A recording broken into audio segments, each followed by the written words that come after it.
we will move forward. Discussion of spring bond issue 17.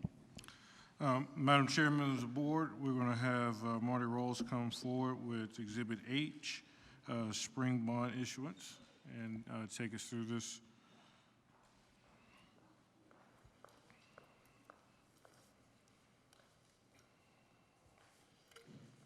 Dr. Ross, Madam Chair, members of the board, I want to say a couple of things before I start this presentation, just so that all of you know and make sure you're aware that a recap of the budget for the ESSER 2 and 3 funds is on our website.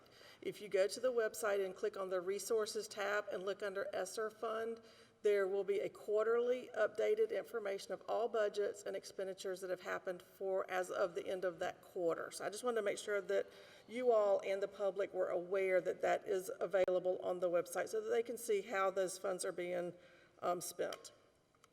All right, so I wanted to introduce the subject of a spring bond issuance. Here's a proposed time frame or timeline for those issuances. Tonight we had the finance workshop. Mr. Glover presented a lot of information and answered questions for you all related to the issuance of 8% money and related to the bond referendum that it has been proposed.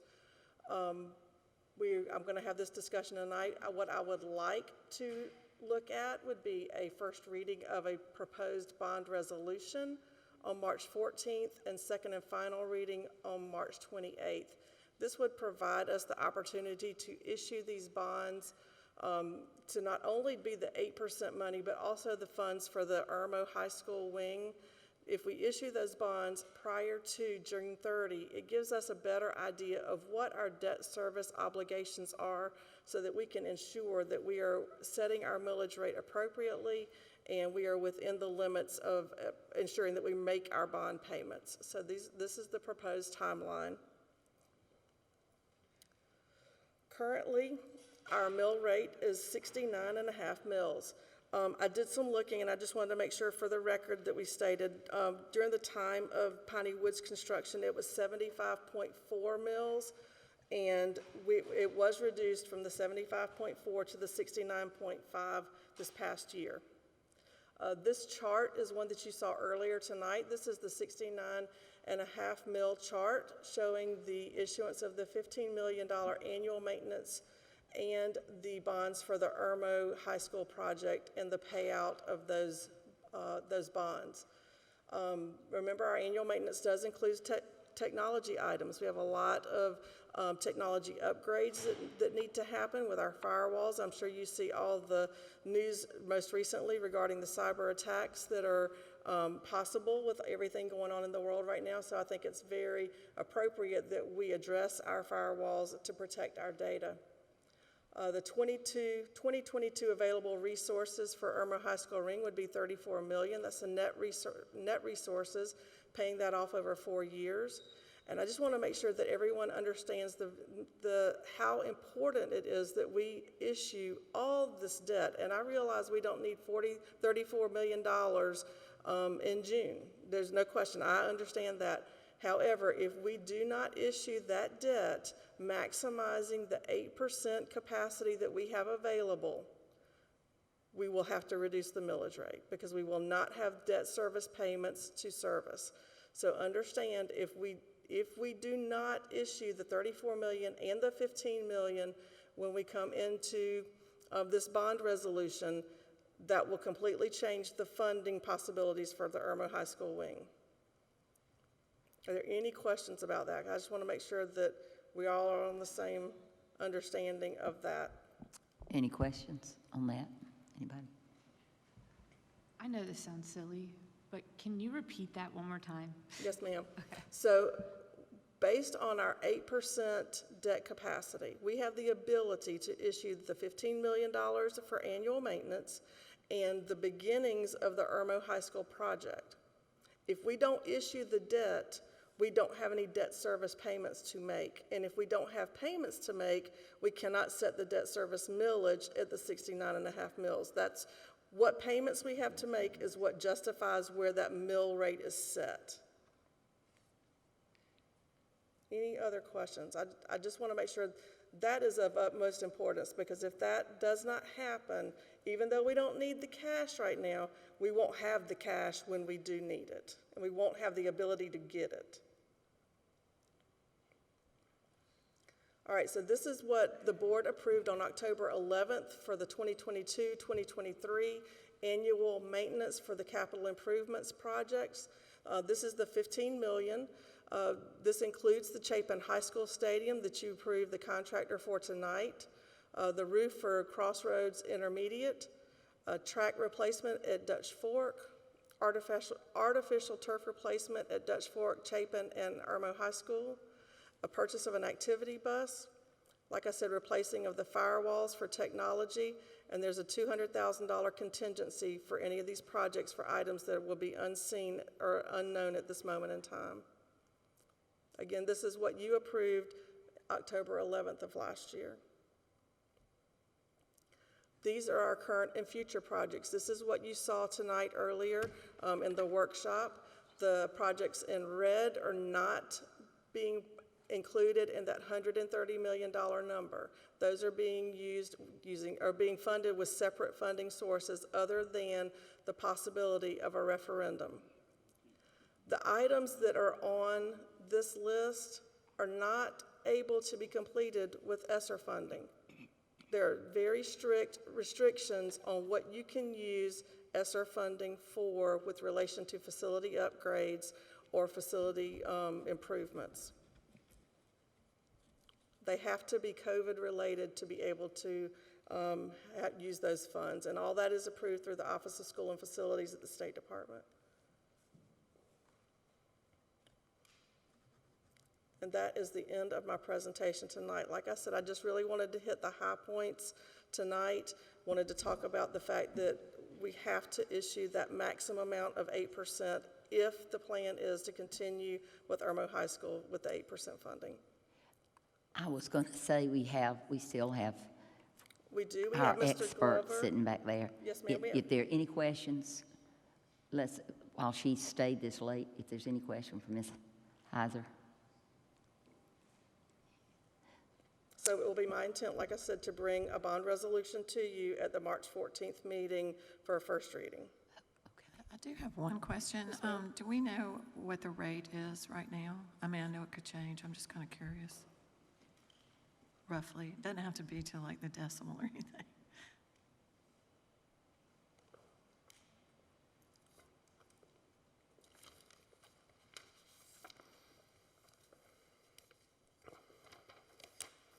Again, Jay Glover from PFM Financial Advisors.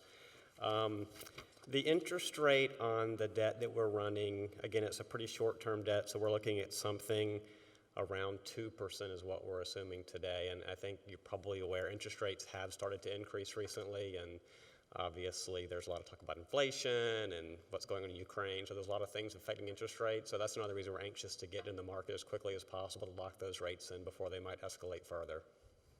So you're thinking the next board meeting, maybe? Will it be that soon?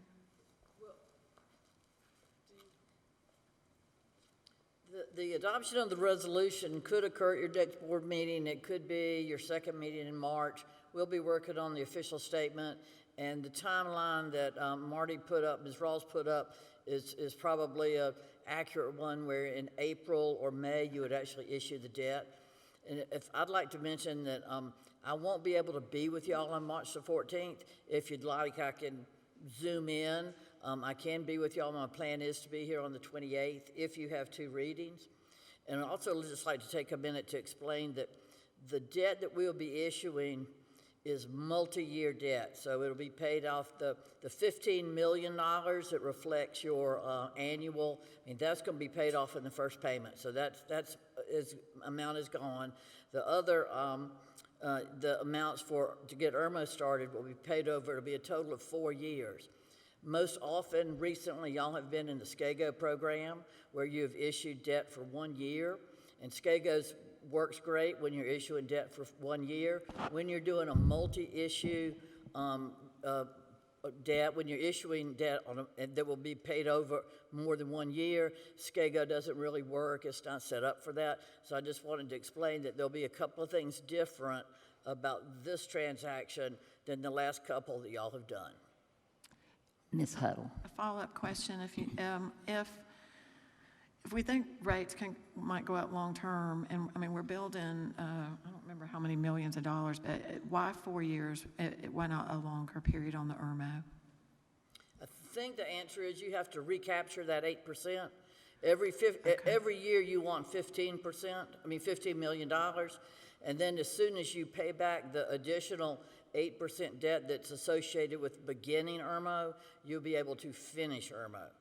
And so that's why it's not going to be extended out for a longer period of time. Would there be any advantage to doing that at all? I'm sure that you could get your programs done in the time frame you're looking at. If you had the GO debt paid out over a 4 or 5 or 6 year period, it would just be that much longer before you recapture that. It's just like your credit limit on your credit card. You know, once you've paid it, you can reborrow it.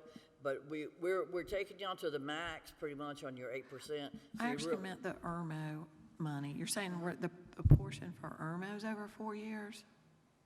4, okay. It'll be a total of 4 Right, years. so I understand the annual, but I'm trying to understand when you build a big school that's supposed to last for 20 years and the interest rates are relatively low, would we be, No, it's a good question, and I think just to clarify what Franny was mentioning, we mentioned there's really 2 levers. There's your debt service millage levy and there's your 8% capacity levy. So your 8% capacity is essentially $47 million. So if we issue the $15 million of annual maintenance and then 33 of IRMO debt, that's really your 8% capacity. So if we extend that payback over a longer period of time, you're not paying down enough principal to regenerate that capacity for the additional proceeds needed next year. So that was what Marty was getting at. It's very important to issue that amount today or in 2 months so we can continue to pay 8% debt down so you get additional capacity. Because in many ways, the debt service millage levy is not the biggest constraint you have. It's that 8% debt capacity. And that's really the reason why we brought the referendum scenario to you, because it allows you to do more within that debt service millage ratio. I hope that helps address your question. Any other questions? Any? Going once, going twice? I had one. Do you not feel like with the economy in such a precarious situation right now, will we be foolish to be going for a bond right now? Or do we have an advantage because we're doing it? I mean, quite frankly, it's a little bit morbid in many ways, but the more volatility there is in the market and things going around, there's generally a flight to quality with investors wanting safe haven investments like U.S. Treasury municipal bonds. So quite frankly, it's a very good time to be borrowing because interest rates are low. So usually when things are really stable and safe and the economy is growing, interest rates will tend to rise and it's not the best time to borrow. But now is actually an opportune time to be borrowing and hopefully locking in those rates before things become more unsettled and rates rise. Thank you. Thank you. Okay. We'll move to, we're setting a goal to not have the employees or board members here past 10. So we're going to see what we get through, and I'll look to Mr. Lovelace to help us out there. Item 18, we can take school calendar. I'm going to ask Ms. Amanda Taylor to come forward with our school calendar update. Thank you, Dr. Ross. Madam Chair, I'll try my best to be brief. I'm sure the members will remember that on February 8th, you all voted to approve a school calendar for next academic year. After that time, we received much feedback from the teacher forum that said that many staff members felt very strongly that they needed a teacher workday prior to the end of the first 9 weeks. So in order to accommodate that and in order to have the least impact on the schedule that you all did approve, we are recommending a revised or draft revised school year calendar for next year. And what it will do is The only change in the first semester will be to move the fall break from October 31st and November 1st to October 14th through 17th, and that is a Friday and a Monday.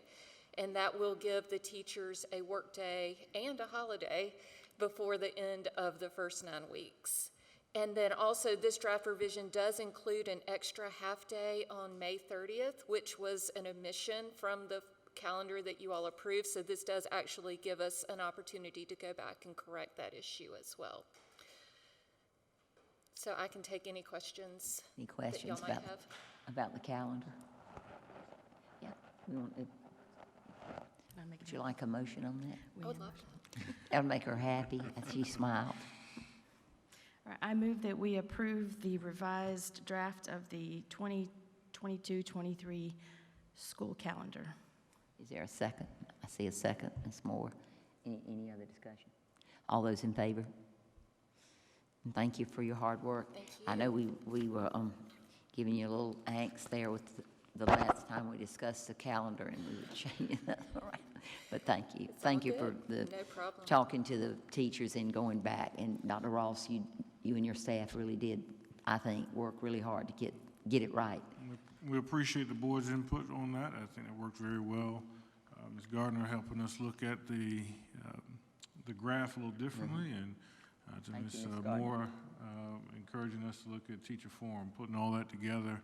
I think we've taken the time to get the best calendar that works.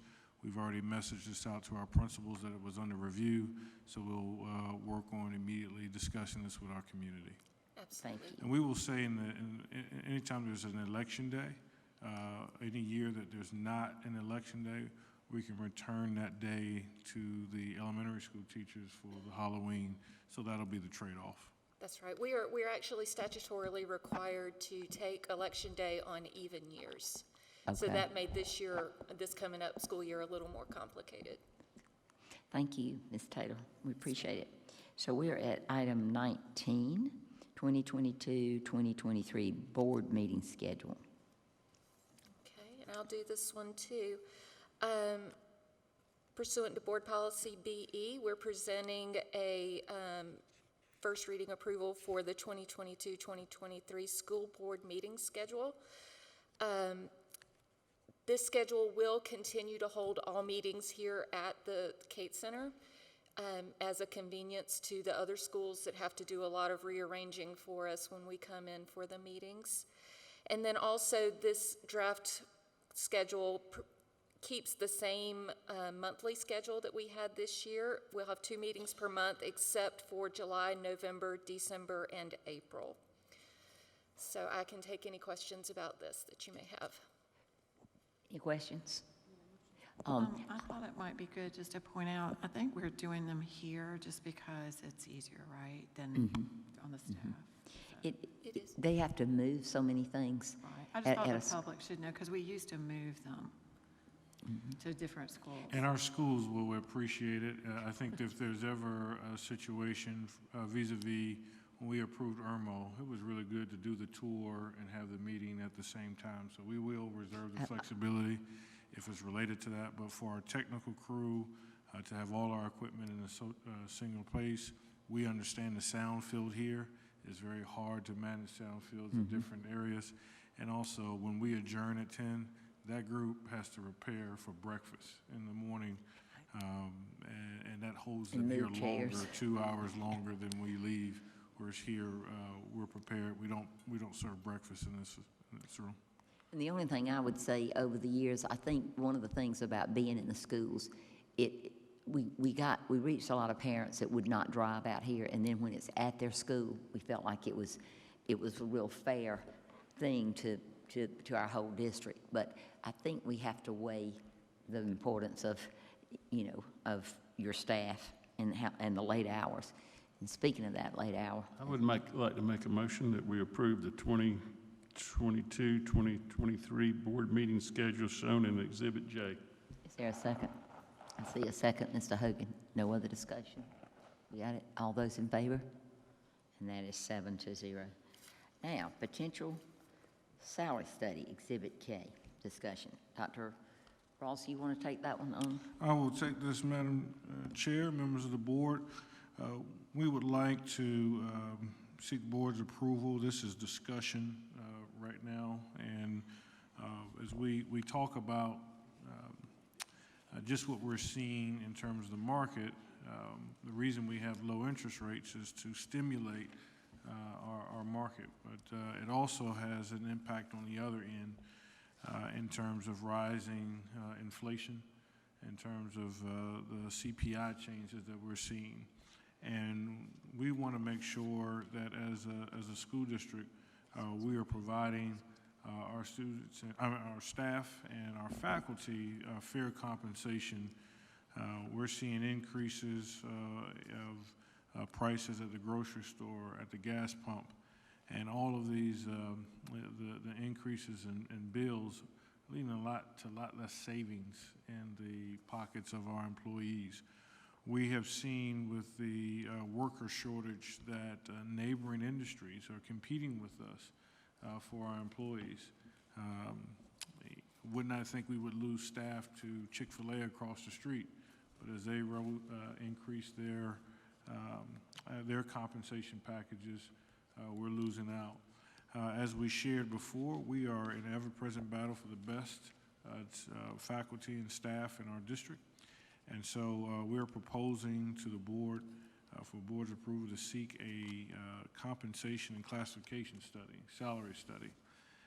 This would do achieve four main objectives. To look at new compensation to be commensurate of inflation. The last study that was done in District 5 was 2005, the Archer study. Being in 2022, we see a lot of changes. And so we want to have a professional to look at what $1 was in 2005 versus $1 in 2022.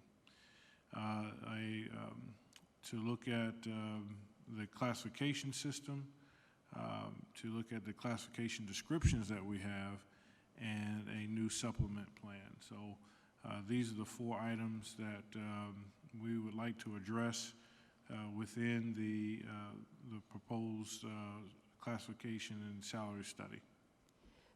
Dr. Ross, have you decided on a company to do it? We would move forward with an RFP, correct? Because we have in the packet the motion that we would take forward when the board so chooses to take forward, but we would put out an RFP. We have looked, to be honest with you, on the papers of some neighboring districts who are also doing a salary study to see kind of what theirs are, and looked at some of the feedback from those districts and what they're doing. And I think it'll allow us to be competitive and to ensure that we have not only the right people in the right seats in our district, but we're actually compensating them for the work. And our staff would be very, very appreciative of moving forward with such a study. Can I ask a question? Dr. Ross, do you have in round numbers, I think you told me earlier, but I want to hear that again. Do you have in round numbers what that might cost? What do you think, Marty? Ms. Rolls. One of our current districts awarded a contract for $70,000 for their studies, so they're smaller than we are, so I'm not sure if it's based on size or how that was done, but I know it was $70,000 was what was awarded. We have the, going back to 2005, could we know what we paid for the Archer study? I mean, I know that we got inflation and it's a lot of years, but we could compare. I don't know, I'm sorry. Yeah, I know you weren't here, but I don't know if that would be something in the, Ms. Huddle. One question, well, two. Can I ask two questions? One is the comparison strictly to other school district employees of similar responsibilities, or is it also a comparison to private industry? The RFPs that have been put out not only include school districts, they do include private industry as well. Okay. So my second question is, This just seems like a lot of money, and public, state employee, I mean, the salary are available online for, I know it's not all of them, but is there a way that we could do some of this ourselves, for the positions that pay over 50,000 and make this less costly? That's a question more than a question, I guess, or it is a question. I think the benefit, to be honest with you, and we haven't discussed this, will be for those under 50,000. What we're truly hurting for, and Mr. Beedenbowl can tell you, food service workers, the market is, we're clearly outdrawn and outmatched in that area. Custodial services, we're truly outmatched in that area.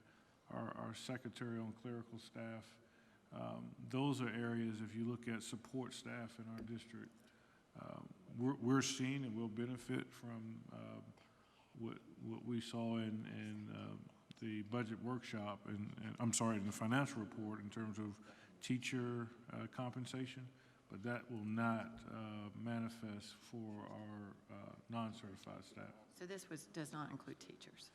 So this was designed for the entire system, but if we were, looking at what we truly need help for, the first priority would be for those not certified teachers. So we could scale it back? So we could, yes, but I would prioritize that group first. One more follow-up, and I'll stop. If we're comparing to private industry, do they make adjustments for benefits? Because I'll tell you, our employee benefits are a lot better, including time off, and health insurance. So I just want to make sure that we're comparing apples to apples, and there's an adjustment there. I think that's counted, when I went through the one in 2005, I think that's all in there. And I think that would also be part as we look at classification descriptions. I think it's important too to also look at duties that we have and what efficiencies we can pick up there. So, as Dr. Turner reminded me, it's not that we need to add more positions, but do we have positions that need to be reclassified? Do we have positions that can help in other areas? And are we meeting today's realities with that? So I think a full study under these 4 goals will, yes, we're looking at salary, but we're also looking at efficiency.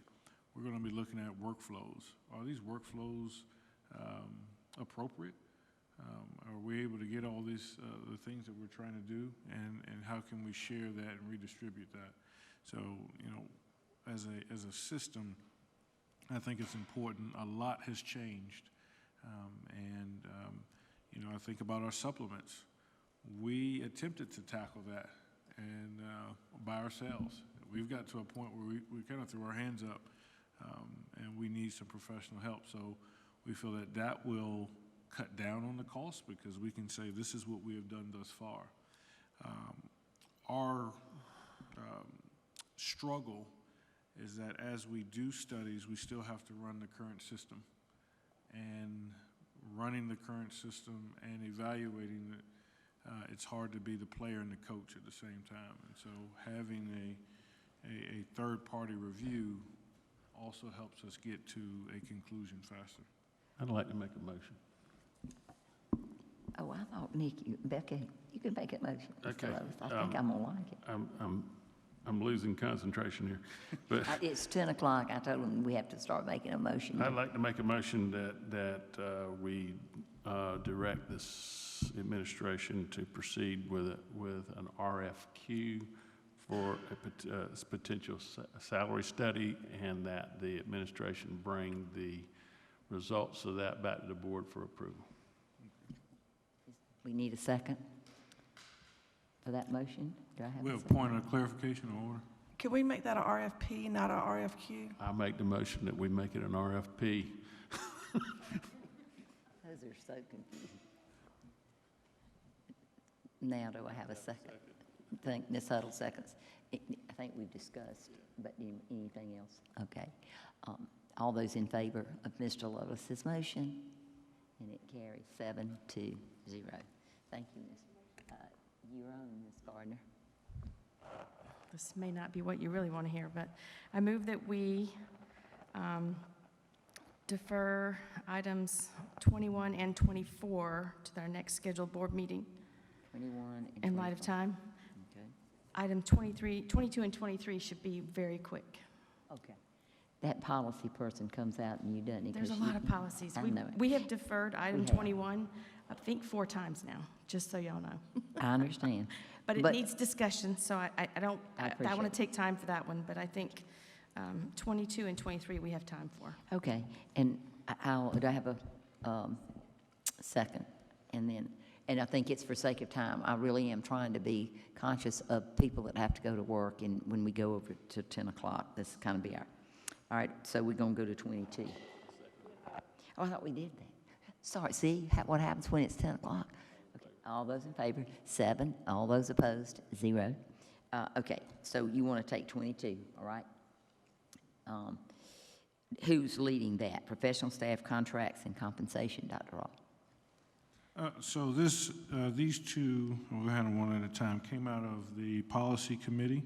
As Dr. Turner and I discussed, I think it's already been our practice to take professional staff contracts and compensation to the board and to take support staff compensation to the board. We do that we do that in executive session where they're discussed and it's brought out here for actions. The amendments or the additions will just make that policy, but it is always current practice. Okay. So it's practice, but we're making it policy by that. So Ms. Gardner, we want to vote on that one for the first reading, correct? Okay. Yeah, do you want me to make a motion Yeah, before we let's make it a discuss it? motion. Yeah. Okay. I move that we approve for first reading the proposed revisions to board policy GCB, professional staff contracts and compensation, as shown in Exhibit M. Have a second. Ms. Huddle seconds. Any other discussion? Seeing none, all those in favor? And that is 7 and no opposed. So the motion carries. And then 23. Do you want to take that one too, Ms. Yeah, Gardner? I'll make the motion there too. I move that we approve for first reading the proposed revisions to board policy GDB, support staff compensation, as shown in Exhibit N. Do I have a second? Ms. Huddle seconds. Now, you want to speak to that one? Well, it's pretty much the same in both policies. It just makes our policy in alignment with practice. But it's, both policies just have a small addition, but they basically just say as approved by the board. Okay. So, that's kind of what's added because we already do approve those, but it limits, this policy just says, except as approved by the board, the district does not issue contracts to support staff. That's all it says. All those in favor of the motion? And that is 7 to no. And so we will actually, that means we are putting 21 and 24 that we will defer to the next meeting. That was good, Ms. Gardner. You were right that you could do them that fast. So we would be down to 25. Mr. Hogan, Chairwoman Hammond, I'd like to make a motion that we adjourn the meeting.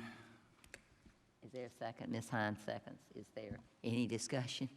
There's a vote of 7 to 0. That was good. We made it. 10 o'clock. Meeting adjourned.